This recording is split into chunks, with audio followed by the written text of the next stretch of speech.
Teaching has always been a rewarding career, but it's also a challenging one. I started teaching in 1977, yes, last century, and really just followed what had been modelled to me in my own schooling and not really what I was told during teacher training. Stand and deliver was what we called it then, and for a long time it worked quite well. Teachers taught and students listened. But suddenly came the turn of the century and a lot of teaching practice was not what we called Y2K compliant.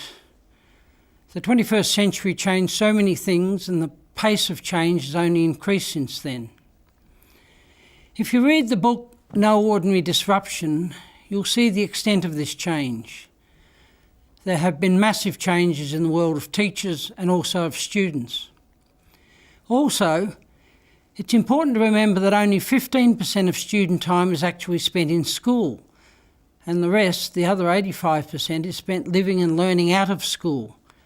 And this is a key consideration. Also, now as my boss often says, Mr. Google knows everything, so who needs a teacher? Well, kids need teachers, but not to fill them up with knowledge they can instantly access with their devices. They need teachers to empower them to be discerning and make sound judgments, for teachers to be a trusted and caring mentor. Teachers can enable students to think for themselves, but be well equipped with a good toolkit. So while teachers now still need to be masters of their respective disciplines, they no longer need to be the source of all content. So then the question is, how do teachers need to change? I would recommend today's teachers to learn as much as possible about change happening around them and worldwide. I think they need to understand how students learn when they are outside of school. I think also, most importantly, they should explore changes in the skills needed in the workforce.